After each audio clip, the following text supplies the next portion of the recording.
few of them in their little marshy area. Those are some of the 23 chicks that we had born earlier this year. And even though they're the size of mom and dad, they aren't the color of mom and dad. That's because adult flamingos get their pink color from all of the food that they eat. So as those little guys keep eating more food to help them grow stronger and just a little bit bigger, it's also going to help them to get pinker until they fit in with the rest of the group. I'm going to share a little bit about our park's history. We opened in 1972 to the public. We are actually a breeding facility for our San Diego Zoo.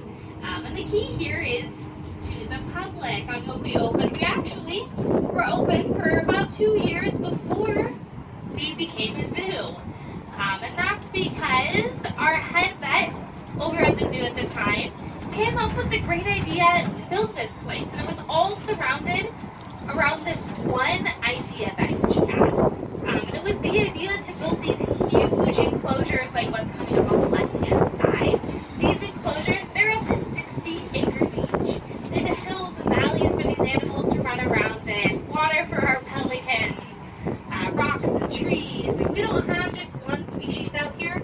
We're going to see a bunch of different species today, all hanging out, interacting, just as they would out in the wild. That was the key to his big idea. He thought if we can truly make our animals feel like they're out in the wild of Africa, maybe it'll be good for them. Maybe they will have some of these natural instincts, behaviors, hormones that you see out in the wild, but you don't always see in a typical zoo setting. And of course, as a breeding facility, he thought it would really help with our breeding program. He thought if we made them feel like they were at home, maybe they would have more babies. And he was absolutely right on all of it. Besides the fact that they're really healthy and they act like wild animals, they also have tons of babies. On average, we have a baby born every single day here at the park. That is a lot of furry and feathered little bundles of joy. And besides some of the common animals we have, we also have animals that are threatened and endangered. So the fact that we can help them have just a few more kiddos every year, it really does help have an impact on those species and their numbers. On the right-hand side, we have a bird marsh. And believe it or not, there's 7 different species in here, even though quite a few of them are kind of hiding in the back, aren't they? You can see one vulture. If you look over towards your right-hand side, there's a lappet-faced vulture, kind of on the dirt in between the grass and the trees there. But if you look just up above this enclosure, you can see kind of the outline of one of our zebra. Look for the black and white stripes. Grevy's zebra. More people will visit the park today than there are individuals of the Grevy's zebra left on the entire planet. They're kind of one of those special animals I was talking about.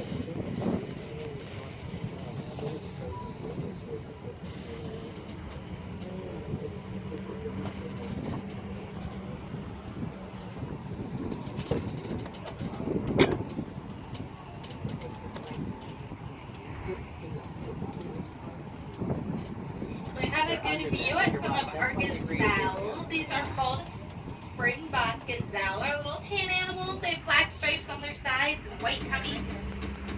Their bellies are white because, of course, it's very, very warm out in Africa. And their white stomachs help keep them just a little bit cooler. They are hanging out next to our wildebeest. Our wildebeest are those gray animals hanging out in the shade. Now, out in the wild, you would not see our wildebeest napping in the shade, living such a calm lifestyle like they do here at the park. Because out in the wild, our wildebeest spend most of their life migrating. They migrate about 1,000 miles a year in a group of 1 million wildebeest. And as they kind of walk along on that big migration, those beards that they have, little white beards, they might be a little bit easier to see on the ones up here.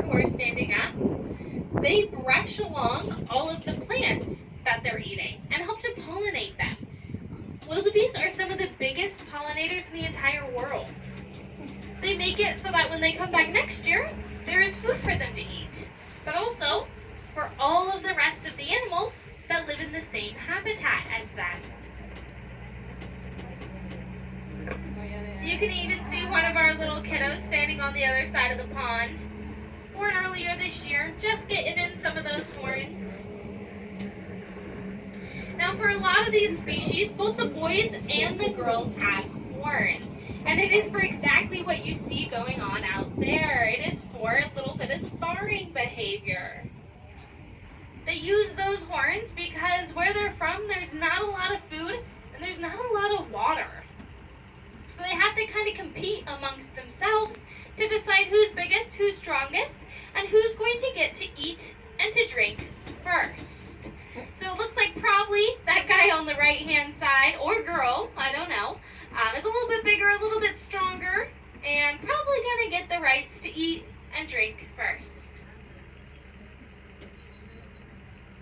Of course, our giraffe, laying down out there, they don't have horns because there isn't as much competition for what they have to eat, because they have the special adaptation of their height, right? They're going to be between 15 and